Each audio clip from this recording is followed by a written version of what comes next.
ICET video part 1లో మనం ఇంతకుముందు just ఈ 1-2 క్వశ్చన్స్ అనేది బేసిక్స్లో అయిపోయింది. 3-4 ఈ 2 క్వశ్చన్స్కి చాలాసేపు అయిపోయింది. సో పార్ట్ 2లో ఎక్కువ కవర్ చేసేటట్టు చూద్దాం. ఓకే, యాక్చువల్గా ఇది పార్ట్ 3 అయి ఉండాలి.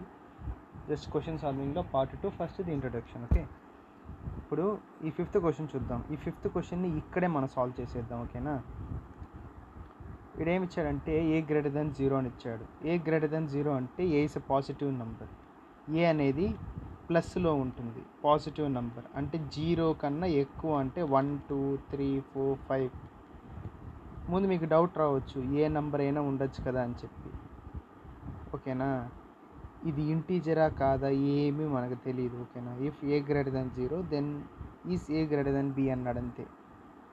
ఏ గ్రేటర్ దెన్ 0 అయితే ఏ గ్రేటర్ దెన్ బి అవుతుందా అని అడిగాడు.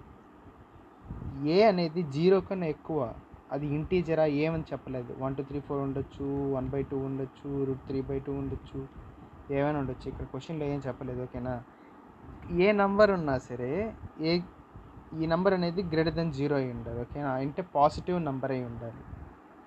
ఏ గ్రేటర్ దెన్ బి అవుతుందా లేదా అనేది అడిగాడు. అంటే మనం ఆన్సర్ రాయాల్సిన అవసరం లేదు. First A square greater than B square. First A square greater than B square, ఇది ఒక స్టేట్మెంట్ ఇచ్చాడు. ఏ స్క్వేర్ అనేది బి స్క్వేర్ కన్నా పెద్దదైతే అని అన్నాడు. ఇక్కడ ఇచ్చింది ఏ అనే నంబర్ పాజిటివ్ నంబర్. ఓకేనా, పాజిటివ్ నంబర్ అయినప్పుడు ఖచ్చితంగా ఏ స్క్వేర్ అనేది బి స్క్వేర్ కన్నా పెద్దది అయితే ఖచ్చితంగా A is greater than B అవుతుంది. ఒకవేళ సార్ నెగిటివ్ నెంబర్ అయితే ఏంటి సార్, మీరు పాజిటివ్ నెంబర్ కాబట్టి A square greater than B square అనేది అయినప్పుడు ఏ గ్రేటర్ దెన్ బి అవుతుందని డైరెక్ట్గా చెప్పేశారు. అంటే పాజిటివ్ నెంబర్ అంటే ఏంది ఇక్కడ, ఏ అంటే ఒక 2 అనుకో, 2 square greater then for suppose ఈ బి స్క్వేర్ 1 స్క్వేర్ అనుకో. డైరెక్ట్గా స్క్వేర్ వద్దులే, డైరెక్ట్గా స్క్వేర్ కాకుండా 4 గ్రేటర్ దెన్ 1 అనుకో.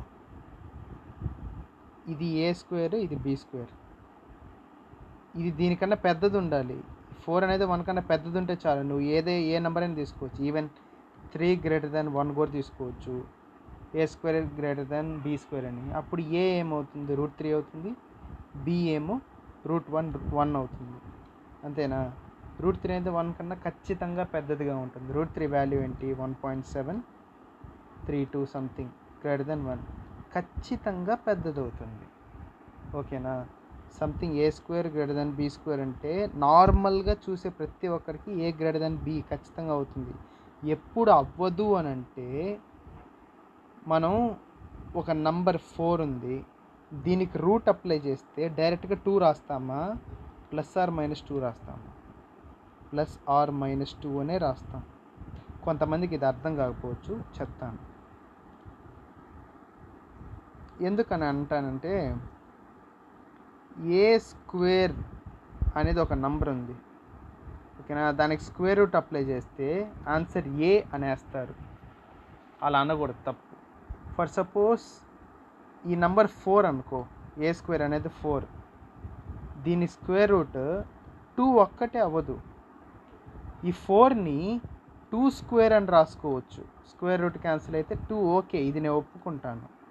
ఈ 4ని -2 స్క్వేర్ అని రాసుకోలేమా, -2 స్క్వేర్ కూడా 4 కదా, అండర్ స్క్వేర్ రూట్ క్యాన్సిల్ అయితే -2 కూడా వస్తుంది కదా. అంటే స్క్వేర్ రూట్ ఆఫ్ 4 అనేది 2 అయినా ఉండొచ్చు, -2 అయినా ఉండొచ్చు కదా. ఇప్పుడు ఇక్కడ A square greater than B square అన్నాడు. ఓకేనా, అఫ్ కోర్స్ 4 గ్రేటర్ దెన్ 1 నేను కాదని లేదు. ఏ గ్రేటర్ దెన్ బి అవుతుందా లేదా అని చెప్పడానికి అసలు ఏ వాల్యూస్ 2 వస్తాయి కదా. A square greater than B square అంటే ఏ గ్రేటర్ దెన్ బి అంటే √4 గ్రేటర్ దెన్ √1 అవుతుందా కదా. √4 అంటే +2 అయి ఉండొచ్చు, -2 కూడా అయి ఉండొచ్చు కదా. +2 అయి ఉండొచ్చు, -2 కూడా అయి ఉండొచ్చు. 2 కేసెస్ వస్తాయి కదా. +2 గ్రేటర్ దెన్ 1 ఓకే, నేను ఒప్పుకుంటాను. -2 గ్రేటర్ దెన్ 1 అవ్వదు కదా. ఓకేనా, +2 గ్రేటర్ దెన్ 1 ఓకే, నేను ఒప్పుకుంటాను. -2 గ్రేటర్ దెన్ 1 అవ్వదు కదా. అదేవిధంగా 4 గ్రేటర్ దాన్ √1 అన్నప్పుడు ఇది ప్లస్ ఆర్ మైనస్ 2 అయినప్పుడు ఈ 1 కూడా ఏంది +or-1 అవుతుంది కదా. అంటే ఇంకో 2 పాసిబిలిటీస్ ఉంటాయి. 2 గ్రేటర్ దాన్ -1, 2 గ్రేటర్ దాన్ 1, అదే 2 గ్రేటర్ దాన్ -1 ఒకటి, అదేవిధంగా -2 గ్రేటర్ దాన్ -1 ఒకటి. ఇవి 2 పాసిబిలిటీస్ కూడా ఉంటాయి కదా. +2 ఉండొచ్చు దీని ఆన్సర్, -2 ఉండొచ్చు దీని ఆన్సర్, +1 ఉండొచ్చు, -1 ఉండొచ్చు. 2 గ్రేటర్ దాన్ -1 ఓకే నేను ఒప్పుకుంటాను పెద్దదే. -2 గ్రేటర్ దాన్ -1 కాదు కదా, అవును కదా. అందుకే ఏ అనేది గ్రేటర్ దాన్ 0 అయితేనే ఇది సాటిస్ఫై అయిపోతుంది. ఈ కండిషన్ ఇవ్వకపోతే ఇది సరిపోదు నీకు. ఈ కండిషన్, ఈ స్టేట్మెంట్కి వద్దాం ఓకేనా. సెకండ్ స్టేట్మెంట్ ఏమి ఇచ్చాడు? సెకండ్ స్టేట్మెంట్కి ఈ క్వశ్చన్కి సంబంధం లేదు. a/b = 2/3 ఓకేనా. ఏని బీతో డివైడ్ చేస్తే 2/3 ఆన్సర్ వచ్చిందంట. ఎక్కడైనా నువ్వు చూడు, పెద్ద నంబర్ని చిన్న నంబర్తో డివైడ్ చేస్తే వచ్చేది కూడా పెద్దది బై చిన్నదే వస్తుంది. ఇప్పుడు 10ని ఒక నిమిషం 30ని 20తో డివైడ్ చేస్తే 3/2 వస్తుంది. పైంది పెద్దది కింద చిన్నది అయితే డివైడ్ చేసినప్పుడు కూడా పైంది పెద్దది కింద చిన్నదే వస్తుంది. 2/3 వచ్చిందంటే దీని మీనింగ్ ఏ చిన్నదై ఉంటుంది బి కన్నా, అంటే ఏ లెస్ దాన్ బి కదా. అసలు క్వశ్చన్లో నువ్వు సాల్వ్ చేయాల్సిందే కాదు ఇది. అంటే సెకండ్ స్టేట్మెంట్ సరిపోదు యాక్చువల్గా, 2 కొట్టేయాలి. ఫస్ట్దే సరిపోతుంది యాక్చువల్గా, సెకండ్ అవసరం లే, ఫస్ట్ దాంతోనే ఆన్సర్ వచ్చేస్తుంది. సో దీనికి ఆన్సర్ 1 ఓకేనా. నెక్స్ట్ క్వశ్చన్, ఇది కూడా ఈజీ నార్మల్గా. ఇది జనరల్ ఫార్ములా లాంటిది ఒక రకంగా కాన్సెప్ట్. ఈవెన్ ఫంక్షన్ ఈవెన్గా ఉండడం అంటే సమానంగా ఉండటం అని అర్థం. ఒకే దాంట్లో సమానంగా ఉండటం అని అర్థం ఓకేనా. ఈవెన్ ఫంక్షన్ అంటే ఏంటంటే, ఇప్పుడు ఒక ఫంక్షన్ f(x) తీసుకుంటే ఈ వాల్యూ x ఉంటుంది కదా. ఈ x అనే వాల్యూలో మైనస్ సంథింగ్ ఏ తీసుకున్నా, ఇదేంటంటే జస్ట్ ఒక ఫార్ములా ఓకేనా. ఏం ఫార్ములా అంటే ఒక చిన్న కాన్సెప్ట్ అంతే. ఈవెన్ ఫంక్షన్ అంటే ఏం లేదు. ఫర్ సపోజ్ ఒక ఫంక్షన్ f(x) ఉందంటే ఈ f(x) వాల్యూ y అనుకుందాం ఫర్ సపోజ్ ఓకేనా. ఇప్పుడు ఈ x వాల్యూలో -a అనే నెగిటివ్ నెంబర్ పెట్టినా +a అనే పాజిటివ్ నెంబర్ పెట్టినా, అంటే సేమ్ నంబర్స్ కానీ with different sign. Negative number అయినా పాజిటివ్ నెంబర్ అయినా ఏ నెంబర్ పెట్టినా సేమ్ ఆన్సర్ y రావాలి ఓకేనా. అంటే ఈ రెండింటికి ఒకే ఆన్సర్ రావాలి, అప్పుడు అది ఈవెన్ ఫంక్షన్ అవుతుందని అని అంటారు ఓకేనా. సేమ్ ఆన్సర్ రావాలి. ఫర్ సపోజ్ ఈ f(x) = x² అనుకో, -2 పెట్టినా +2 పెట్టినా ఆన్సర్ 4 వస్తుంది. సో ఇది ఒక ఈవెన్ ఫంక్షన్ ఓకేనా. ఈవెన్ ఫంక్షన్ని నువ్వు డయాగ్రామ్గా డ్రా చేస్తే కరెక్ట్గా ఈవెన్గా ఉంటుంది. ఒక నంబర్ లైన్ డ్రా చేస్తే ఇటు పక్కన ఎంత లెంత్ అయితే వస్తుందో ఇటు పక్క కూడా సేమ్ అంతే వస్తుంది. ఇక్కడ నుంచి ఇక్కడికి, ఇక్కడ నుంచి ఒక రకంగా హాఫ్ చేస్తుంది కదా. ఇప్పుడు మనం ఈ y యాక్సిస్ అనేది, ఈ డయాగ్రామ్ని, ఇది ఒక పారాబోలా, దీన్ని హాఫ్గా చేస్తుంది. కరెక్ట్గా ఈక్వల్గా ఉంటుంది అనమాట. ఇటుపక్క ఎంత అయితే ఉంటుందో ఇటుపక్క కూడా అంతే ఉంటుంది.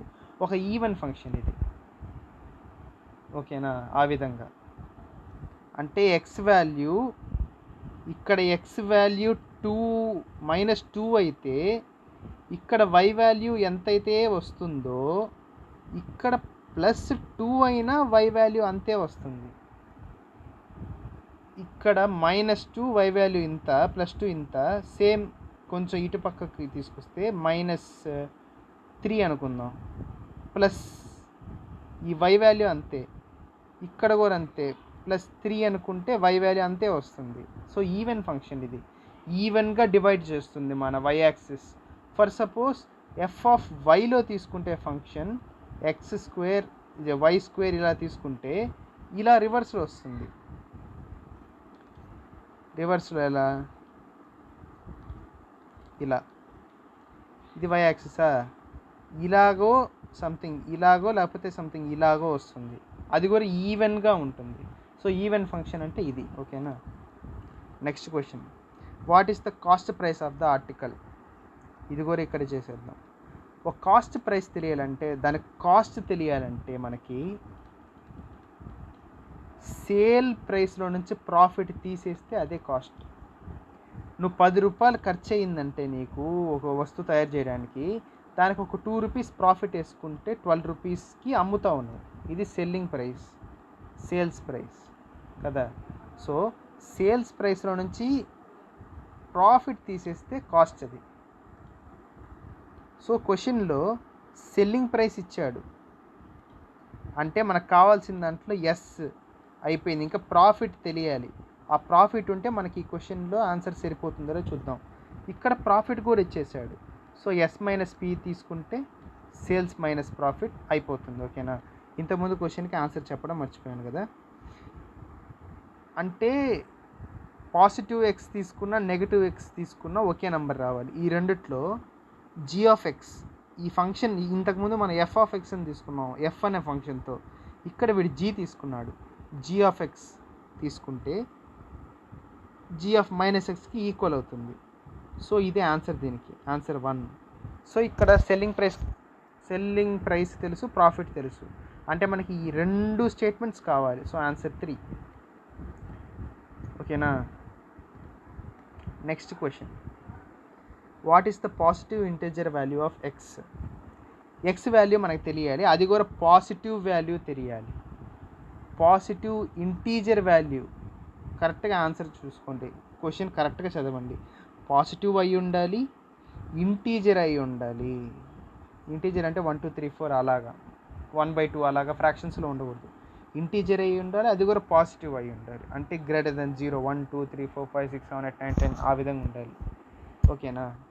What is the positive integer value of X. Singular, ఎక్స్కి ఒకే ఒక వాల్యూ ఆఫ్ ఎక్స్ కావాలి. ఈ 2 తీసుకుంటే దాదాపుగా చూసిన వెంటనే కొంతమందికి ఏమర్థమవుతుంది, ఎక్స్ వాల్యూ స్క్వేర్లో ఉంటే పాజిటివ్ వస్తుంది, నెగిటివ్ వస్తుంది, 2 వస్తాయి. దీనిలో పాజిటివ్ మాత్రమే మనకు కావాలి. ఓకేనా. అది కాకుండా ఎక్స్ స్క్వేర్ అనేది 4కి 25కి మధ్యలో ఉందన్నాడు. అంటే ఎక్స్ స్క్వేర్ అంటే ఇది ఒక స్క్వేర్ అని అర్థం. 4కి 25కి మధ్య చాలా స్క్వేర్స్ ఉంటాయి. ఎన్ని ఉంటాయి, 4 తర్వాత 9 ఉంది, 9 3 స్క్వేర్, 9 తర్వాత 16 ఉంది 4 స్క్వేర్. 2 ఆన్సర్స్ వస్తున్నాయి. అంటే ఈ 4కి 25కి మధ్యలో 3 స్క్వేర్ 4 స్క్వేర్ 2 ఉన్నాయి. అంటే ఎక్స్ వాల్యూ 3 ఉంది 4 ఉంది, 2 ఉన్నాయి. కానీ మనకు కావాల్సిన ఒకే ఒక వాల్యూ, పర్ఫెక్ట్ వాల్యూ. దీన్ని ట్రై చేద్దాం. 16 లెస్ దాన్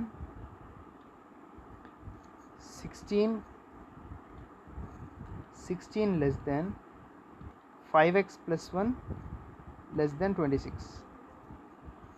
ఓకేనా. 16కి 26కి మధ్యలో ఈ నెంబర్ ఉంది. 16కి 26కి మధ్యలో ఈ నెంబర్ ఉంది. 5x + 1 ఇది నెంబర్. ఈ ఫస్ట్ది తీసుకుందాం. 16 లెస్ దాన్ 5x + 1. 1 ఇటు పంపిస్తే 15 లెస్ దాన్ 5x. 5 ఇటు పంపిస్తే 3 లెస్ దాన్ x. అంటే x గ్రేటర్ దాన్ 3. ఓకేనా. ఇందాక చేసిన దాని ప్రకారం x గ్రేటర్ దాన్ 3 వచ్చింది. ఇప్పుడు ఇది క్వశ్చన్, x గ్రేటర్ దాన్ 3 ఇది ఒక కండిషన్ వచ్చిందా. Next condition 5x + 1 less than 26 తీసుకుందాం. 5x లెస్ దాన్ 25, ఈ 1 అటు పంపిస్తే 25. x less than 5. ఓకేనా.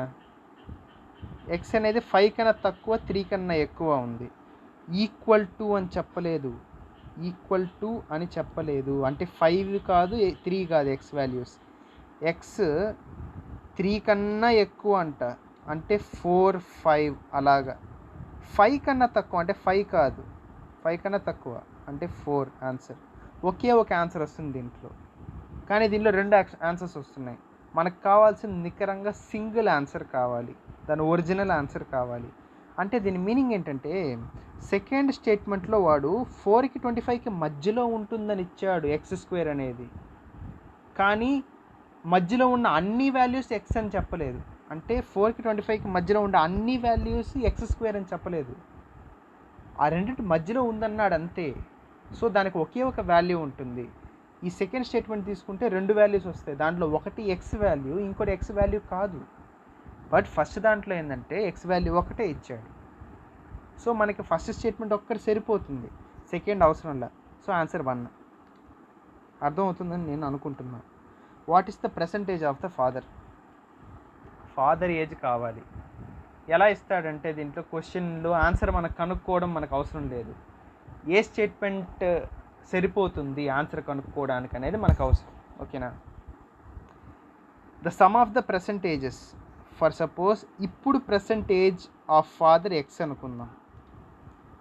ఫాదర్ ఏజ్ ఏమో ఎక్స్ ఇప్పుడు పర్సంటేజ్, సన్ ఏజ్ ఏమో వై. ఏమన్నాడంటే sum of percentages X plus Y ఏమో 46 అన్నాడు. అయిపోయిందా. 5 years అగో ఏంటంటే అంటే X minus 5 father age, son age ఏమో వై మైనస్ 5 కదా. ఈ రెండింటి మధ్య ఒక రిలేషన్ చెప్పాడు చూడు. 5 years ago the father's age was 5 times of his son. అంటే ఈ ఎక్స్ మైనస్ 5 అనేది 5 times అంట వీడి ఏజ్కి. అంటే దీన్ని సాల్వ్ చేస్తే ఇదే విధంగా ఒక లీనియర్ ఈక్వేషన్ వస్తుంది. ఏమొస్తుంది? X minus 5 is equal to 5y minus 25. X minus 5y is equal to minus 20. ఓకేనా. ఇది ఒక ఈక్వేషన్ నెంబర్ 2 1. ఈ రెండు సాల్వ్ చేస్తే XY వాల్యూస్ వచ్చేస్తాయి కదా. సో మనకి ఫస్ట్ది ఒకటే సరిపోదు, సెకండ్ది మాత్రం సరిపోదు, ఈ రెండు ఉంటే ఆన్సర్ వచ్చేస్తుంది. So answer 3. ఇది మీకు తెలిసిందే, దాదాపుగా చాలామందికి తెలిసింది, సెట్స్కి సంబంధించింది. How many elements are there in the set A? ఏలో ఎన్ని ఎలిమెంట్స్ ఉన్నాయో తెలియాలి అని అంటే మనకి దాని రిలేషన్ తెలియాలి. ఓకేనా. అంటే వాడు డైరెక్ట్గా ఏలో ఉండే ఎలిమెంట్స్ అన్నిటిని ఇచ్చాడు అనుకో, మనం లెక్కేసి ఏలో ఎన్ని ఎలిమెంట్స్ ఉన్నాయో చెప్పేయచ్చు. సో మా కింద స్టేట్మెంట్స్ ఇచ్చాడు. ఏ యూనియన్ బిలో 25 ఎలిమెంట్స్ ఉన్నాయి, అంటే number of A union B 25 అన్నాడు. ఇది ఒక్కటి ఉంటే సరిపోతుందా? వాల్యూ తెలిసిపోతుందా? తెలియదు. ఫర్ సపోజ్ సెకండ్ కండిషన్ మాత్రం చూద్దాం. బి మైనస్ ఏ అనేది 15 ఎలిమెంట్స్ ఉన్నాయంట. అంటే బి ఎలిమెంట్స్లో నుంచి ఏ ఎలిమెంట్స్ని తీసేస్తే, బి సెట్లో నుంచి ఏకి సంబంధించినవి తీసేస్తే బి మైనస్ ఏ, ఇది 15 ఉన్నాయి అన్నాడు. ఇది ఒక్కటే తెలిస్తే మనకు అర్థమైపోతుంది ఏలో ఎన్ని ఉన్నాయో. తెలియదు. ఇప్పుడు ఏమిచ్చాడంటే ఎన్ ఆఫ్ ఏ యూనియన్ బి, ఇది ఏ అనుకుందాం, ఇది బి. ఏ యూనియన్ బి అంటే మొత్తం ఇదంతా, దీనిలో మొత్తం 25 ఉన్నాయి. ఓకేనా. ఈ మధ్యలో ఉంది కామన్గా ఉండేది ఏ ఇంటర్సెక్షన్ బి. ఇది అంటే ఏలోను బిలోను కామన్గా ఉండే ఎలిమెంట్స్ ఇక్కడ ఉంటాయి. ఓకేనా. ఎన్ ఆఫ్ బి మైనస్ ఏ అంటే ఈ బిలో నుంచి ఏకి సంబంధించిన ఎలిమెంట్స్ ఏంటంటే కామన్గా ఉండే ఎలిమెంట్స్లో ఉంటాయి. బిలో నుంచి ఈ కామన్గా ఉండే ఎలిమెంట్స్ని తీసేస్తే ఇది బి మైనస్ ఏ. ఓకేనా. బి మైనస్ ఏ అంటే ఏ ఎలిమెంట్స్ మాత్రం తీసేయాలి ఇది మొత్తం, అంటే ఇది ఏ. కరెక్ట్గా చూడు, ఈ కామన్గా ఉండే ఎలిమెంట్స్ బిలో ఉండకూడదు, అంటే ఇలా ఉంటుంది బి కదా. ఇది బి మైనస్ ఏ. ఈ మొత్తం ఏ యూనియన్ బిలో నుంచి బి మైనస్ ఏ తీసేస్తే ఏనే కదా ఉండేది. అంటే టోటల్ నెంబర్ ఏమో 25 ఎన్ ఆఫ్ ఏ అండ్ బి. దాంట్లో నుంచి బి మైనస్ ఏ 15 తీసేస్తే మిగతా 10 ఏనే. దీంట్లో 10 ఉన్నాయి, దీంట్లో 15 ఉన్నాయి, అంతే కదా. టోటల్ 10, దీంట్లో 15 ఉన్నాయి, బి మైనస్ ఏ 25 టోటల్గా. సో ఆన్సర్ మనకు తెలియాలంటే 2 కావాలి. So answer 3. Next, how many brothers does A have? ఏకి ఎంతమంది బ్రదర్స్ ఉన్నారు? ఇవి జనరల్గా వచ్చేవే, ట్రిక్స్ లాంటివి. ఏకి ఎంతమంది బ్రదర్స్ ఉన్నారో తెలియాలంటే ముందు స్టేట్మెంట్స్ చదవాలి. A's father have 4 children. First statement ఒక్కటే చదివితే నీకు తెలిసిపోతుందా? ఏ అనేవాడు ఒకడు ఉన్నాడు అంటే ఇక్కడ ఆన్సర్ క్వశ్చన్ అడిగింది ఏనే, వీళ్ళ డాడీ ఫాదర్. ఓకేనా. ఈయనకి 4 ఉన్నారు, 4లో ఏ ఒకడు, మిగతా 3 ఉన్నారు. 3 ఉన్నారని చెప్పారు కానీ ఈ 3 అబ్బాయిలో అమ్మాయిలో చెప్పలేదు. ఒకవేళ ఈ 3 అబ్బాయిలు అయి ఉంటే ఏకి 3 బ్రదర్స్ ఉంటారు. 2 అబ్బాయిలు అయితే 2 బ్రదర్స్, ఒక్కరైతే ఒక బ్రదర్, ఎవ్వరు లేకపోతే నో బ్రదర్స్ కదా. సో ఫస్ట్ స్టేట్మెంట్ ఒకటే తెలీదు. సెకండ్ స్టేట్మెంట్ మాత్రం చూద్దాం. A is the only daughter of her parents. ఓకేనా. ఏ అనేది అమ్మాయి అని చెప్పాడు, అంటే అమ్మాయి అని చెప్పారు. ఓకేనా. ఏ అమ్మాయి అని తెలిస్తే మాత్రం సరిపోదు కదా, మిగతా 3 జెండర్ ఏందో మనకి తెలియాలి కదా. 1 minute, సారీ. ఫస్ట్ స్టేట్మెంట్ని మర్చిపోండి, సెకండ్ స్టేట్మెంట్ మాత్రం యూజ్ చేస్తే వస్తుందో లేదో చూద్దాం. సెకండ్ స్టేట్మెంట్లో ఎంతమంది పిల్లలు ఉన్నారో చెప్పలేదు సెకండ్ స్టేట్మెంట్లో, కానీ ఏ అనేది అమ్మాయి అని చెప్పారు, ఏ అమ్మాయి అన్నారు. సో మిగతా ఎంతమంది పిల్లలు ఉన్నారో తెలిస్తే ఎంతమంది బ్రదర్స్ ఉన్నారో తెలిసిద్ది. సో ఫస్ట్ స్టేట్మెంట్ ఒక్కటే ఉంటే సరిపోదు, సెకండ్ స్టేట్మెంట్ ఒక్కటే ఉంటే సరిపోదు, 2 స్టేట్మెంట్స్ ఉండాలి. 2 స్టేట్మెంట్స్ ఏంటంటే ఫాదర్కి 4 పిల్లలు, దాంట్లో ఏ అమ్మాయి, ఏ ఒక్కతే అమ్మాయి, మిగతా 3 అబ్బాయిలు. సో 3 బ్రదర్స్ ఉన్నారు. ఓకేనా. సో ఫస్ట్ సెకండ్ స్టేట్మెంట్స్ సరిపోవు, 2 కలిపితేనే సరిపోతాయి. So next question, right angled ట్రయాంగిల్లో యాంగిల్ ఏ ఎంత అని అడిగాడు. సో రైట్ యాంగిల్ ట్రయాంగిల్ అంటే చాలా పాసిబిలిటీస్ వస్తాయి. ఇది రైట్ యాంగిల్ ట్రయాంగిల్. ఓకేనా. ఇక్కడ ఏబిసి ఇలా ఉండొచ్చు. ఓకేనా. ఏసిబి ఇలా ఉండొచ్చు, బిఏసి, బిసిఏ, సిఏబి, సిబిఏ, అలాగా మొత్తం 6 పాసిబిలిటీస్ వస్తాయి. అంటే ఏబిసిలో ఏది ఏ యాంగిల్లో తెలియదు, దేని దగ్గర ఎంత యాంగిల్ ఉందో మనం చెప్పలేము. అంటే దీంట్లో ఏది రైట్ యాంగిల్ చెప్పలేము, దేని యాంగిల్ మిగతా యాంగిల్స్ ఏమున్నాయో కూడా చెప్పలేము. సో యాంగిల్ బి ఏమో 30 degrees అన్నాడు. Okay, angle B 30 degrees. ఓకేనా. బిసిఏ, ఇంకో పాసిబిలిటీ ఉంది చూడు ఇక్కడ, సిఏబి, సిబిఏ.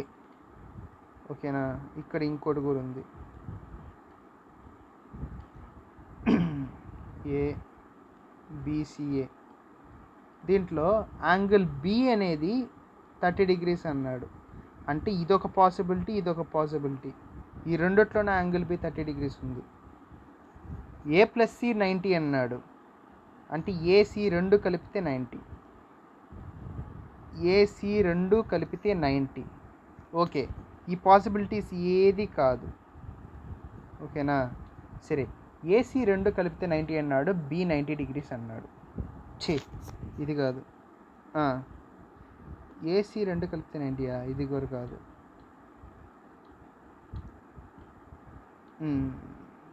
బి 30 degrees అన్నాడు,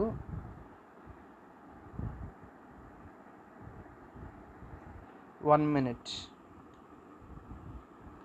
బి 30 degrees అన్నాడు. బి 30 degrees అయితే ఖచ్చితంగా మిగతా 2 యాంగిల్స్లో ఒకటి 90 degrees ఉంటుంది కదా. సో ఫస్ట్ స్టేట్మెంట్ ఒక్కటే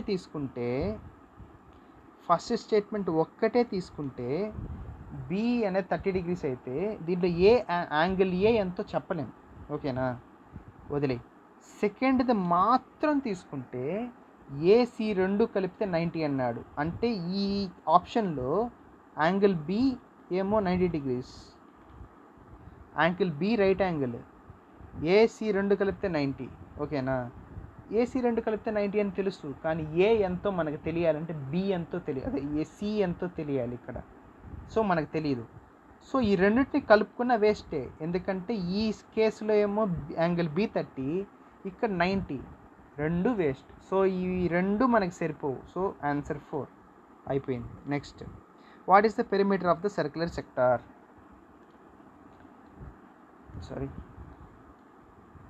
సర్క్యులర్ సెక్టార్, ఇది సర్కిల్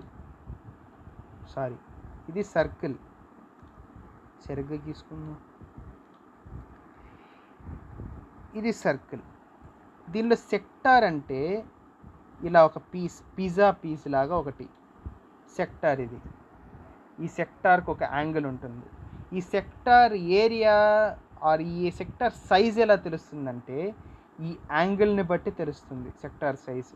మొత్తం సర్కిల్కి 360 డిగ్రీస్ యాంగిల్, 360 డిగ్రీస్. దీన్ని హాఫ్గా చేస్తే ఒక సర్కిల్కి 180 డిగ్రీస్ ఉంటుంది ఒక సర్కిల్ సైజ్ అనేది. సో ఆ సైజుని బట్టి ఈ సెక్టార్ వాల్యూ చేంజ్ అవుతూ ఉంటుంది. సెమీ సర్కిల్ ఏమో 180 డిగ్రీస్. సెమీ సర్కిల్ కూడా ఒక సెక్టారే. ఓకేనా, ఏమన్నాడంటే క్వశ్చన్లో ఒక సర్క్యులర్ సెక్టార్ పెరిమీటర్ అడిగాడు. అంటే ఇలాగా ఈ ఒక సర్క్యులర్ సెక్టార్ పెరిమీటర్ అడిగాడు. ఇదేందిరా, సర్క్యులర్ సెక్టార్ పెరిమీటర్ అంటే ఇక్కడ నుంచి ఇక్కడికి, ఇక్కడ నుంచి ఇక్కడికి ఈ రెండు లెంత్స్ కావాలి. ఈ కర్వ్ కూడా లెంత్ మనకు కావాలి. ఈ రెండు లెంత్ మనకు చూస్తే అర్థమైపోతుంది. ఒక సర్కిల్లో ఒక సెక్టార్ ఇలా తీసుకొస్తే ఇది రేడియస్సే, ఇది రేడియస్సే, రేడియస్ ప్లస్ రేడియస్ 2 రేడియస్, ఇది మనకు తెలుసు. ప్లస్ ఈ పార్ట్ మనకు తెలియాలి. ఈ పార్ట్ మనకు తెలియాలంటే నార్మల్గా ఒక సర్కిల్ సర్కంఫరెన్స్ అంటే ఈ కర్వ్ ఫుల్ కర్వ్ 2πr. ఓకేనా, ఈ కర్వ్లో సగం అంటే πr, 1/4 అంటే πr/2. ఆ విధంగా ఈ సర్కిల్లో ఉండే ఈ సెక్టార్ సైజుని బట్టి పెరిమీటర్ కూడా షేర్ అవుతుంది. ఫర్ సపోజ్ ఇక్కడ యాంగిల్ 90 డిగ్రీస్ ఉందనుకో, అంటే ఇది 1/4 ఆఫ్ సర్కిల్ అని అర్థం. అప్పుడు ఇది πr/2 అవుతుంది. ఇక్కడ వరకు ఇక్కడికి ఈ పార్ట్ నుంచి ఇక్కడ వరకు కర్వ్ పెరిమీటర్ అనేది πr/2 అవుతుంది. ఇది రేడియస్ అవుతుంది. ఓకేనా, ఇక్కడ క్వశ్చన్లో ఇచ్చాడు సెక్టార్ యాంగిల్ ఏమో π/3. సెక్టార్ యాంగిల్ ఇది π/3 అంటే 60 డిగ్రీస్. ఓకేనా, 60 డిగ్రీస్ అంటే ఇది రేడియస్, ఇది మనకు తెలుసు. ఓకేనా, ఈ పార్ట్ ఉంది కదా, ఈ డిస్టెన్స్, ఈ లెంత్ ఉంది కదా, ఈ లెంత్ కనుక్కోవాలంటే టోటల్ 360 డిగ్రీస్కి అయితే 2πr దాని లెంత్. దీంట్లో 60 డిగ్రీస్ బై 360 ఇంత పార్ట్ మనకు కావాలి. ఓకేనా, టోటల్ 2πrని బై 360 డిగ్రీస్ తీసుకుంటే ప్రతి ఒక్క యాంగిల్కి ఎంత ఉంటుందని తెలుస్తుంది. టోటల్ 360 డిగ్రీస్కి 2πr లెంత్, బై 360 అంటే పర్ యాంగిల్. ఇలా ఒక సెక్టార్లో 1 యాంగిల్కి ఎంత లెంత్ ఉంటుందో ఈ అవుటర్ మోస్ట్ లేయర్స్ సర్కంఫరెన్స్ అనేది ఎంత ఉంటుందో ఇది తెలుస్తుంది ఇంటూ 60 degrees, 60/360 ఇదే ఇక్కడ. ఇది ఆన్సర్ తీసుకుంటే 1/6 అంటే 2 3 πr/3 అంటే దీని value πr/3. So 2r plus πr/3 కదా. మనకి ఇక్కడ ఆర్ వాల్యూ తెలిసిపోతే దాని వాల్యూ తెలిసిపోతుంది, పెరిమీటర్ వాల్యూ. ఆర్ వాల్యూ ఎలా తెలుస్తుంది? ఇక్కడ ఏంటంటే మనం ఇందాక చెప్పిన దాని ప్రకారం 2r ప్లస్ πr/3 దాని వాల్యూ తెలియాలంటే ఆర్ మనకు తెలియాలి, రేడియస్ మనకు తెలియాలి. సో ఫస్ట్ది ఒక్కటే సరిపోదు, సెకండ్ చూద్దాం. The area of the sector is 6π square units అన్నాడు. Area formula πr². దీని వాల్యూ 6π అంట. ఒక పై క్యాన్సిల్. r² = 6, r √6.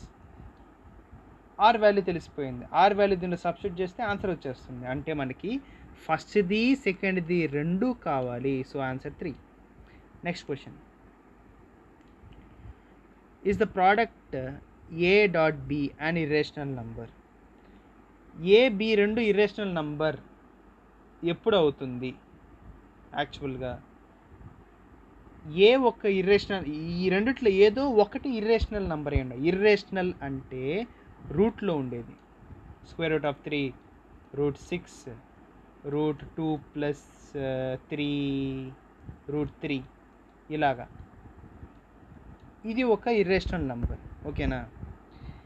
దీంట్లో 2 నంబర్స్ మల్టిప్లై చేస్తే అది ఇర్రేషనల్ అవ్వడానికి ఛాన్సెస్ ఎప్పుడు ఉంటాయి? ఈ రెండిట్లో ఏదో ఒక్కటి ఇర్రేషనల్ అయి ఉండాలి. ఇదైనా అయి ఉండాలి, ఇదైనా అయి ఉండాలి. ఎయిదర్ రెండిట్లో ఏదైనా ఒకటి అయి ఉంటే, ఫర్ సపోజ్ 2 × √3, 2√3 ఇది ఇర్రేషనల్ నంబర్, ఓకేనా. అలాగే రెండు ఇర్రేషనల్ నంబర్ అయినప్పుడు కొన్ని టైంలో ఏంటంటే అవి రేషనల్ అయిపోతాయి. ఫర్ సపోజ్ √3 × √3 అంటే 3 కదా. అప్పుడు మీరు ఒక కన్క్లూషన్కి వచ్చేయకూడదు, రెండు సేమ్ నంబర్స్ అయి ఉంటే అది రేషనల్ అయిపోద్ది అని చెప్పకూడదు. తప్పు. ఇది √3 × √3 కదా, √3 కదా. అదే విధంగా చూసుకున్నప్పుడు ³ రూట్ 5 × ³ ఇది కూడా ఏమవుతుంది? ³ అవుతుంది, కానీ రేషనల్ అవ్వదు. ఛాన్సెస్ ఉంటాయి. అంటే AB రెండు మల్టిప్లై అయినప్పుడు ఇది ఇర్రేషనల్ నంబర్ అవ్వటానికి ఎప్పుడు ఛాన్సెస్ ఉంటుందంటే ఈ రెండిట్లో ఏదో ఒకటి మాత్రం ఇర్రేషనల్ అయి ఉండాలి. అది నెక్స్ట్ ఈ రెండు మల్టిప్లికేషన్ చేసుకునేటప్పుడు ఈ రెండు ఒకదానికొకటి రేషనలైజింగ్ ఫ్యాక్టర్ అవ్వకూడదు. అంటే రేషనలైజింగ్ ఫ్యాక్టర్ అంటే మీనింగ్ ఏంటంటే, ఫర్ సపోజ్ దీంట్లో ఒకటి ఇర్రేషనల్ నంబర్ అయితే ఇంకొక నంబర్ సమ్ నంబర్ ఉంది, ఆ నంబర్తో మల్టిప్లై చేస్తే ఇది రేషనల్ అయిపోతే దీన్ని రేషనలైజింగ్ ఫ్యాక్టర్ అంటారు. రేషనలైజింగ్ ఫ్యాక్టర్ అంటారు, ఓకేనా. సో ఇక్కడ క్వశ్చన్ చూద్దాం. A is an irrational number. A ఒకటి ఇర్రేషనల్ నంబర్ అయితే okay. B is an irrational number. B కూడా ఇర్రేషనలే, కానీ ఇది ఇర్రేషనల్ లేదో తెలియాలంటే ఏం తెలియాలి? ఏబి రెండు ఇర్రేషనల్ అయితే సరిపోదు. మేబీ ఈ రెండు ఇర్రేషనలే, ఈ ప్రాసెస్ అయ్యి ఉండొచ్చు. ఇది ఇర్రేషనలే, ఇది ఇర్రేషనలే. రేషనల్ అయిపోయింది కదా. సో మనం చెప్పలేం, ఆప్షన్ 1తోనే చెప్పలేం, 2తోనే చెప్పలేం. సో మనకి ఇంకా ఎక్స్ట్రా ఇన్ఫర్మేషన్ కావాలి, 4, ఓకేనా. Next, is the value of X unique. Unique అంటే డిఫరెంట్గా ఉండటం, అన్నిటితో కలిసి ఒకే రకంగా ఉండటం కాదు. యూనిక్ అంటే నీలో నాలో యూనిక్నెస్ ఏముంది అని అంటే నీ నుంచి నన్ను తేడాగా చూపించేది ఏంటి, నీలో నాలో తేడా ఏంటి. యూనిక్ అంటే ఎవరిలోనే లేని కామన్ ఫీచర్ కాదు, స్పెషల్ ఫీచర్ యూనిక్నెస్ అంటే.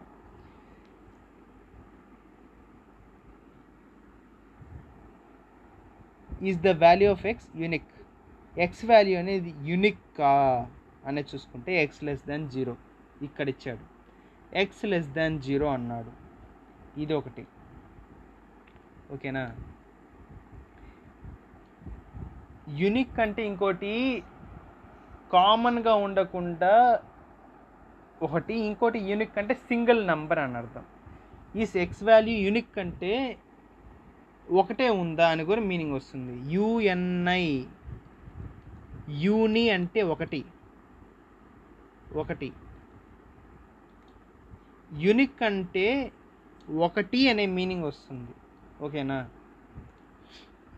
Is the value of X unique, X విలువ అనేది ఒకటేనా, ఏకైకమా, ఒకే ఒకటి ఉందా. ఎక్స్ లెస్ దాన్ 0 చాలా నెంబర్స్ వస్తాయి. ఎక్స్ లెస్ దాన్ 0 అంటే -1 -2 -3 -4 అన్నీ వస్తాయి. సో మనకి ఈ ఒక్క స్టేట్మెంట్తో మనం కనిపెట్టలేం. సో సెకండ్ స్టేట్మెంట్ చూద్దాం. X square is equal 16. X square is equal 16 అంటే X is equal to √16, X is equal to +or -4 ఉండొచ్చు, -4 ఉండొచ్చు. ఓకేనా. ఫస్ట్ కండిషన్ సెకండ్ కండిషన్ రెండు కలుపుకుంటే, సెకండ్ కండిషన్లో చూస్తే రెండు వాల్యూస్ వస్తున్నాయి, మనకు ఒకటే కావాలి. ఫస్ట్ దాంట్లో ఏమో ఎక్స్ లెస్ దాన్ 0 అన్నాడు, అంటే +4 అనేది గ్రేటర్ దాన్ 0, ఇది రాదు. ఎక్స్ లెస్ దాన్ 0 ఇది ఒకటే, -4.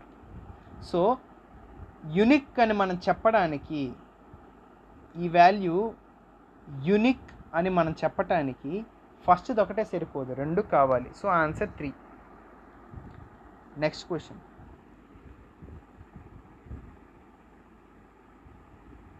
క్వశ్చన్స్ కనపడమేమో వీడియోలో మేబీ, అందుకే జూమ్ చేస్తున్నా, మళ్ళీ తిట్టుకుంటారు మళ్ళీ మీరు నన్ను. Is X greater than Y. X అనేది వై కన్నా పెద్దదా. ఇంతకు ముందు కూడా ఉన్నింది, లాస్ట్లో ఏ గ్రేటర్ దెన్ 0 అని ఇచ్చి is A greater than B అని ఇచ్చాడు. అక్కడ ఏ గ్రేటర్ దెన్ 0 అనే ఒక కండిషన్ ఇచ్చాడు, కానీ ఇక్కడ ఇవ్వలేదు condition. X greater than Y అవుతుందా అని అడిగాడు. అవుతుందో లేదో మనం చూద్దాం. ఈ ఒకే ఒక ఫస్ట్ స్టేట్మెంటే తీసుకున్నప్పుడు, ఫస్ట్ స్టేట్మెంట్ మాత్రం తీసుకున్నప్పుడు చూడు, ఇక్కడ 5 power x is equal to 25 power y.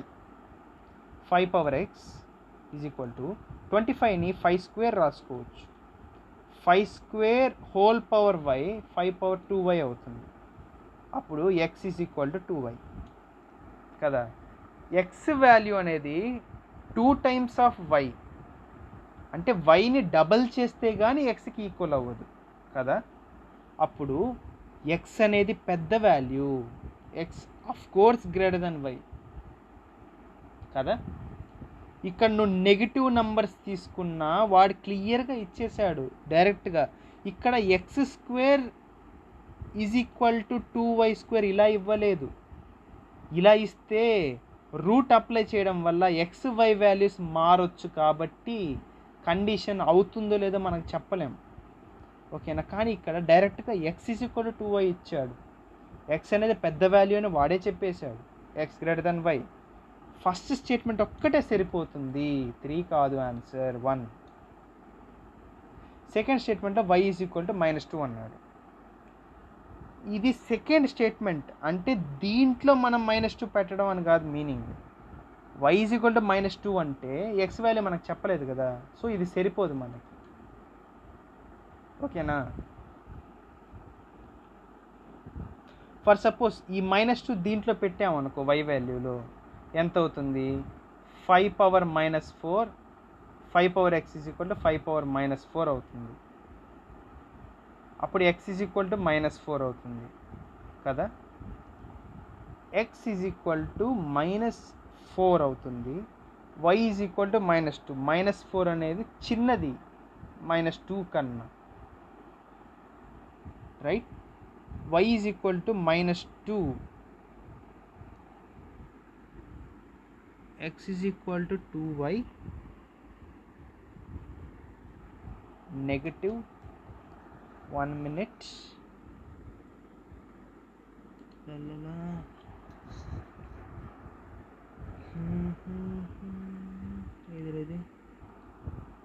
Yes. ఇప్పుడు ఈ క్వశ్చన్ చూద్దాం, ఎక్స్ గ్రేటర్ దెన్ వై అని.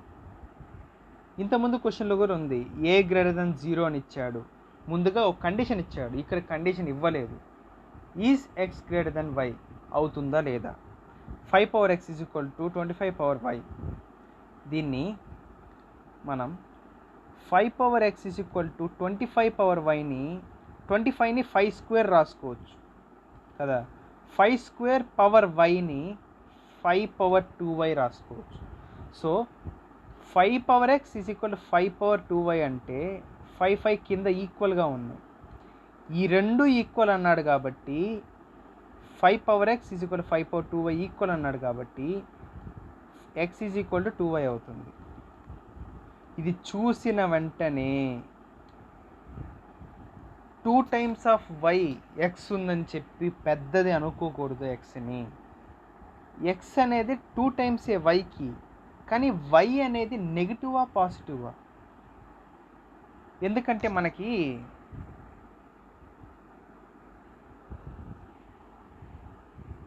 -2 అనేది ఒక నంబర్ ఉందనుకో, -3 -4 నంబర్ చూసుకుంటే నెగిటివ్ నంబర్స్ ఎప్పటికీ రివర్స్లో ఉంటుంది. -2 పెద్దది ఉంటుంది, -4 చిన్నది ఉంటుంది.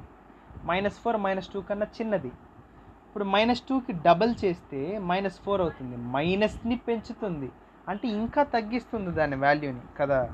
ఇక్కడ y value is equal to -2 అన్నాడు, x is equal to 2y కదా. y వాల్యూ -2 పెట్టుకుందాం ఒకసారి. y ఈజ్ ఈక్వల్ టు -2 అంటే x is equal to -2 × 2 -4. x -4 y is equal to -2. -2 ఈ వైఏ పెద్దది, ఈ -4 అనేది చిన్నది. అంటే ఇక్కడ y is greater than x. ఈ రెండు నీకు ప్రూవ్ చేసేది అదే, y is greater than x, x is greater than y అని ఈ రెండు ప్రూవ్ చేయట్లేదు. ఇది ప్రూవ్ చేయాలంటే ముందు ఈ కండిషన్ మార్చి ఉండి +2 అని ఇచ్చుంటే ఈ రెండు కలిపితే ప్రూవ్ అయిపోయేది. ఈ రెండు ప్రూవ్ చేయట్లా. ఓకేనా? సో ఆన్సర్ ఇది కాదు. ఇంకా మనకు కావాలి ఇన్ఫర్మేషన్, మనకు కావాలి. ఆర్ మనం ఏం చెప్పొచ్చానంటే ఇక్కడ లింక్ పెట్టకూడదు. మనం ఈ రెండు స్టేట్మెంట్స్ ఒకటే అని మనం లింక్ పెట్టుకోకూడదు. ఈ స్టేట్మెంట్ వేరే, ఈ స్టేట్మెంట్ వేరే. ఎలా ఆలోచించాలంటే ఈ స్టేట్మెంట్ మర్చిపోయి ఫస్ట్ దీని గురించి ఆలోచించాలి. ఈ ఒక్క స్టేట్మెంట్ యూస్ చేస్తే ఈ ఆన్సర్ వస్తుందా? లేదు. అప్పుడు ఇది మర్చిపోయి ఈ y ఈజ్ ఈక్వల్ టు -2 ఇది ఒక్కటి యూస్ చేస్తే ఆన్సర్ వస్తుందా? లేదు. ఒకవేళ రెండు యూస్ చేసి ట్రై చేద్దాం, వస్తుందా? లేదు. అప్పుడు ఆన్సర్ 4. ఓకేనా? Next question, what is the area of ABC? ఒక ట్రయాంగిల్ ఏరియా ఎంత, ఏరియా ఎంత అవుతుంది అనేది మనకు తెలియాలి. ఓకేనా? ఒక ట్రయాంగిల్లో టోటల్ యాంగిల్, ఒక ట్రయాంగిల్లో టోటల్ యాంగిల్, ఒక నిమిషం వేరే దానికి వెళ్దాం, దీంట్లో వెళ్దాం. ఇది ఈజీగా ఉంటుంది, కొంచెం పెద్దదిగా ఉంది కాబట్టి ఇది అవసరం లేదు, ఇక్కడే ఉంది. ఒక ట్రయాంగిల్ టోటల్ యాంగిల్స్ యాడ్ చేస్తే 180 డిగ్రీస్ వస్తాయి. దాంట్లో వాడు ఒక యాంగిల్ 60 డిగ్రీస్ అన్నాడు ఇక్కడ క్వశ్చన్లో. ఫస్ట్ది మాత్రం ABC, angle ABC is equal to 60 అంటే ఏబిసి అంటే for suppose ABC angle B 60 degrees అన్నాడు. అంటే ఏసి రెండు కలిపితే ఎంత వస్తుంది? 120 డిగ్రీస్ వస్తుంది. ఓకే, ఇది కాదు మనకు యాక్చువల్గా అవసరం. మనకి ఏరియా కావాలంటే ½ ఇంటూ బేస్ ఇంటూ హైట్, ఈ ఫార్ములా కావాలి. అంటే ఇది బేస్, హైట్ అనేది బి నుంచి పర్పెండిక్యులర్గా చూసుకోవాలి. Height base into height. ఓకేనా? వాడు ముందుగా క్వశ్చన్లో ఇది ఒక రైట్ యాంగిల్ ట్రయాంగిల్ అని చెప్పాడు అనుకో, బి ఏమో 60 డిగ్రీస్ ఉంది, ఏబి ఈ రెండిట్లో ఏదో ఒకటి 90 డిగ్రీస్ ఉంటుంది, ఇంకోటి 30 డిగ్రీస్ ఉంటుంది. ఫర్ సపోజ్ ఫర్ సపోజ్ ఇది ట్రయాంగిల్ అనుకుందాం. బి అనేది 60 degrees అని చెప్పాడు. ఫర్ సపోజ్ ఏ 90 degrees అనుకుందాం, సి ఏమో 30 degrees చెప్పేశాడు. కాబట్టి దీంట్లో బేస్ ఏబి అనుకుంటే ఈ ఏసీ అనేది ఒక సైడ్ అంటే పర్పెండిక్యులర్గా ఉంది, ఇది హైట్ అయిపోతుంది. Half into base AB into height AC ఈజీగా కనుక్కునేవచ్చు. క్వశ్చన్లో AB is equal to BC is equal to CA ఇచ్చాడు, ఓకే ఒప్పుకుంటున్నాను. కానీ దీని నుంచి మన ఏరియా తీసుకురావాలి కదా, ఏరియా మనకు తెలియాలి. అంటే మన దగ్గర నార్మల్గా బేసిక్గా ఉండే ఫార్ములా ఒకే ఒకటి, half into base into height. కానీ వీడి ఇక్కడ 3 ఏబి బీసీ సిఏ ఈ రెండు 4 అన్నాడు. అంటే ఈ మూడు సైడ్స్ వాల్యూ 4 అన్నాడు. కానీ మనకి ఈ 3 సైడ్స్ తెలిసిన మనకి ట్రయాంగిల్ ఏరియా ఫైండ్ చేయడం తెలియదు. కానీ కొంతమంది తెలుసుకొని ఉంటారు. హెరాన్స్ ఫార్ములా ఒకటి ఉంది, ఓకేనా. దాంట్లో ఈ 3 సైడ్ వాల్యూస్ తెలిస్తే చాలు, అయిపోతుంది. ఫార్ములా ఏంటంటే S into S minus A into S minus B into S minus C square root. ఇక్కడ ఎస్ అంటే పెరిమీటర్ అన్నమాట, అంటే AB plus BC plus CA. Perimeter అంటే పెరిమీటర్ యొక్క యావరేజ్ అన్నమాట, AB plus BC plus CA by 3. A అనేది ఒక side, B అనేది ఒక సైడ్, సి అనేది ఒక సైడ్ వేస్తే ఆన్సర్ నీకు వచ్చేస్తుంది, ఏరియా వచ్చేస్తుంది, ఓకేనా. సో దీంట్లో ఈ ఒక్క స్టేట్మెంట్ సరిపోదు, ఫస్ట్ స్టేట్మెంట్ ఒక్కటే సరిపోదు, సెకండ్ స్టేట్మెంట్ ఒక్కటి సరిపోతుంది. యాక్చువల్గా ఫస్ట్ స్టేట్మెంట్తో సంబంధమే లేదు, సెకండ్ ఒకటే సరిపోతుంది. So answer 2. Next question, ABCD average ఎంత తెలియాలంటే ఏబిసిడి వాల్యూస్ మనకు తెలియాలి, ఓకేనా. ఏబిసిడి ఆర్ ప్రైమ్ నెంబర్స్ అన్నాడు. కానీ ప్రైమ్ నెంబర్స్ చాలా ఉన్నాయి, 2, 3, 5, 7, 11, 13, 17, 19, 23 చాలా ఉన్నాయి ప్రైమ్ నెంబర్స్. సో దాంట్లో ఏది ఈ 4 ప్రైమ్ నెంబర్స్ అని మనకు తెలియదు. కింద ఇచ్చాడు ఏబిసిడి లై ఇన్ 10 నుంచి 20 మధ్యలో ఉన్నాయి అన్నాడు. 10, 11, 12, 20 మధ్యలో ఉన్నాయి ప్రైమ్ నెంబర్స్. ఇది ఫస్ట్ స్టేట్మెంట్. దీన్ని మర్చిపోయి సెకండ్ దానికి వద్దాం. సెకండ్ దాంట్లో ఏమన్నాడు, 10 నుంచి 20 మధ్యలో ఉన్నాయన్నాడు. 10 నుంచి 20 మధ్యలో మొత్తం 11 నెంబర్స్ ఉన్నాయి. దాంట్లో ఏబిసిడి ఏదో మనకు తెలియదు. సో ఫస్ట్ స్టేట్మెంట్ ఒక్కటే సరిపోదు, సెకండ్ స్టేట్మెంట్ కూడా ఒక్కటే సరిపోదు, రెండు కలిపి చూద్దాం. ప్రైమ్ నెంబర్స్ అయి ఉండాలి, 10కి 20కి మధ్యలో ఉండాలి. 10కి 20కి మధ్యలో ఎన్ని ప్రైమ్ నెంబర్స్ ఉన్నాయి, 11, 13, 17, 19, 4 ఉన్నాయి. 4 ప్రైమ్ నెంబర్స్ ఉన్నాయి. సో ఈ రెండు కలిపి రెండు ఉంటే 4 ప్రైమ్ నెంబర్స్ వచ్చాయి. ఏబిసిడి 4 నంబర్లు, ఇవి 4, అంటే ఏబిసిడి ఇవే 11, 13, 17, 19. ఈజీగా యావరేజ్ కనుక్కోవచ్చు. 11 + 13 + 17 + 19 / 4 అయిపోయింది. So answer 3. Next question, ABC అనే ట్రయాంగిల్ అనేది రైట్ యాంగిల్డా కాదా అని అడిగాడు. అంటే ఇది ఒక ట్రయాంగిల్, దీంట్లో ఏదో ఒక యాంగిల్ 90 degrees ఉందా లేదా అది ఎలా కనుక్కుంటాం అనేది కింద ఇచ్చాడు. 2 A lies on the circle with BC as diameter. వీడు ఒక కండిషన్ లాగా ఒక స్టేట్మెంట్ ఇచ్చాడు. ఈ ట్రయాంగిల్ అనేది ఒక సర్కిల్లో లై అవుతుందంట, ఒక సర్కిల్లో ఉంది. Lies on the circle with BC as a diameter. Diameter అంటే సెంటర్ నుంచి ఇలాగా, రేడియస్ 2 రేడియస్, బీసీ అనేది డయామీటర్ అంట. సో ఇలా ఉందనుకుందాం ఒక ట్రయాంగిల్.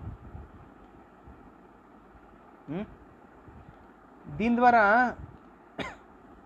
90 degrees వస్తుందా లేదా అనేది మనకు తెలియాలంటే చూసిన వెంటనే అర్థం కాదు, మనకి మిగతా కాన్సెప్ట్స్ కూడా తెలియాలి. ఇక్కడ క్వశ్చన్కి ఆన్సర్ నేను చేయమనట్లేదు, క్వశ్చన్స్కి ఆన్సర్ చేయాలంటే నువ్వు అన్ని కాన్సెప్ట్స్ అన్నీ అక్కడ రాయాలి, కానీ ఇక్కడ అది అడగట్లా. ఈ క్వశ్చన్కి ఆన్సర్ రావాలంటే ఈ స్టేట్మెంట్ సరిపోతుందా అని అడుగుతున్నాడు. నార్మల్గా సర్కిల్లో డయామీటర్ బేస్గా ఒక ట్రయాంగిల్ ఇక్కడ ఇలా ఉన్నా, ఫర్ సపోజ్ ఒక ట్రయాంగిల్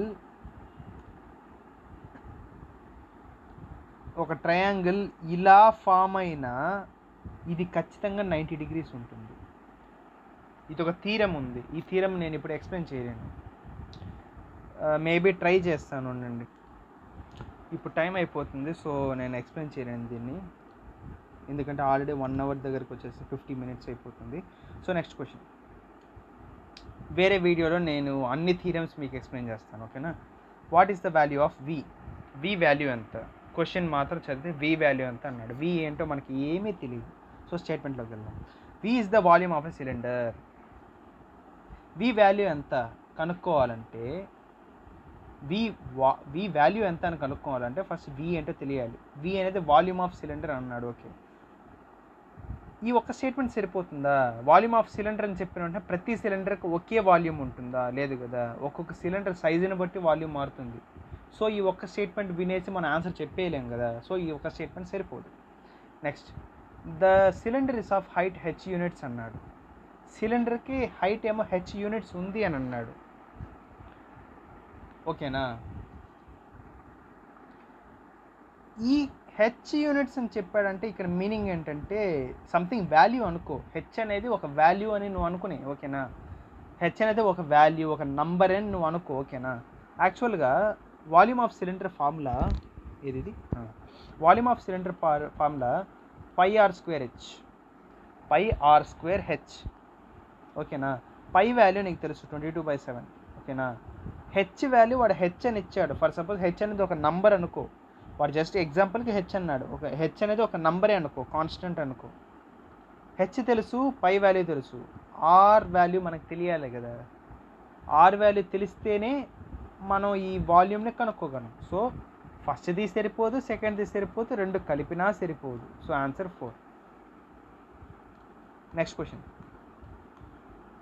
ప్రాబ్లమ్ సాల్వింగ్ ఇది కాదు. సో ఇప్పుడు ఫస్ట్ ఈ రోమన్ వరకు అయిపోయింది, ఓకేనా. మేబీ పోయిన దాంట్లో ఒక 2 questions నేను చేశాను ఇంట్రడక్షన్ దాంట్లో. ఇంట్రడక్షన్ నేను ఇంకా దీంట్లో అప్లోడ్ చేయలేదు. సో ఫస్ట్ 2 questions కూడా సాల్వ్ చేసేద్దాం, ఓకేనా. First question, area of circle. Circle area మనకు తెలియాలి అంటే సర్కిల్ మనం గీసుకోవాలి, ఓకేనా. ఇది సర్కిల్. ఈ సర్కిల్ ఏరియా తెలియాలంటే మనకి ఏరియానే కదా అడిగింది, area of the circle, good. ఈ సర్కిల్ ఏరియా తెలియాలంటే πr², ఈ ఫార్ములాలో ఉండే అన్ని కాంపోనెంట్స్ మనకి తెలియాలి. పై వాల్యూ 22/7 తెలుసు, ఆర్ వాల్యూ రేడియస్ తెలుసుకోవాలి. రేడియస్ అంటే సెంటర్ నుంచి ఈ సర్కిల్లో ఏ పాయింట్కి డ్రా చేసిన ఒక లైన్ అదే రేడియస్. సేమ్ లెంత్ ఉంటుంది రేడియస్. ఇది రేడియస్, ఇది రేడియస్, ఇది రేడియస్, మొత్తం సేమ్ లెంత్ రేడియస్. ఈ ఆర్ మనకు తెలియాలి అని అంటే ఒకటి ఉంది, ఆర్ వాడే ఇచ్చేస్తే, రేడియస్ వాడే ఇచ్చేస్తే తెలిసిపోతుంది, నీకు ఏరియా తెలిసిపోతుంది. సెంటర్ నుంచి సర్కిల్ మీద, సర్కిల్ పైన, సర్కిల్ లోపల బయటగా, సర్కిల్ పైన, సర్కిల్ మీద ఉండే ఏదైనా ఒక పాయింట్ ఇచ్చి సెంటర్ ఆఫ్ ద సర్కిల్ ఇస్తే రెండిటికి మధ్య డిస్టెన్స్ కనుక్కోవచ్చు. Distance formula x2 - x1 whole square plus y2 - y1 whole square. ఈ ఫార్ములా వాడి మనం తెలుసుకోవచ్చు, ఓకేనా. సో ఇక్కడ క్వశ్చన్లో సెంటర్ ఆఫ్ ద సర్కిల్ ఇచ్చాడు, ఓకే. ఫస్ట్ దాంతో సెంటర్ ఆఫ్ ద సర్కిల్ ఒక్కదాంతో పని కాదు. Second 2, 3 lies with in the circle అన్నాడు, అంటే లోపల. తెలుగులో ఉంది, ఇంగ్లీష్ మనకి రాదు. విత్ ఇన్ ద సర్కిల్ అంటే పైన ఏమోలే, సర్కిల్ పైన ఏమోలే అనుకుంటాం మనం. తెలుగులో చూడు, వృత్తం లోపల ఉంది, లోపల ఉందంట. లోపల ఉండేదంతా మనకేం పని? వృత్తం పైన ఉండాలి, అంటే సర్కిల్ పైన ఉండాలి. సో సెకండ్ది సరిపోదు, ఫస్ట్ది సరిపోదు. So answer 4. What is the value of 2x + 3y? 2x + 3y value తెలియాలి అంటే xy వాల్యూస్ మనకు తెలియాలి అంటే 2 లీనియర్ ఈక్వేషన్ని సాల్వ్ చేస్తే XY వాల్యూస్ వచ్చేస్తాయి. లేదా XY వాల్యూ రెండు సపరేట్గా ఇచ్చి ఉండాలి. పోనీ లేదా 2x + 3y వాల్యూ తెలియాలంటే వాడు క్వశ్చన్లో కొంతమంది క్వశ్చన్లో ఏంటంటే లాజిక్గా 4x + 6y వాల్యూ ఇస్తారు = 6 అని ఇస్తారు. 2x + 3y వాల్యూ తెలియాలంటే ఏముంది, 2 కామన్ తీస్తే దీంట్లో 2x + 3y = 6 క్యాన్సిల్ చేస్తే 3, 2x + 3y 3 ఇలా వచ్చేస్తుంది ఆన్సర్. అలా ఇవ్వరు ఇక్కడ మనకు, అలా ఏమి ఇవ్వలేదు.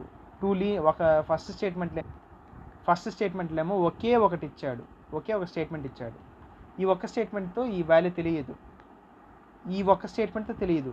ఈ రెండు లీనియర్ ఈక్వేషన్ సాల్వ్ చేస్తే వచ్చేస్తుంది. సో ఆన్సర్ 3 అయిపోయింది. మన ఈ ఐసెట్ ఫస్ట్ రోమన్ అయిపోయింది. ఓకేనా, థ్యాంక్ యూ.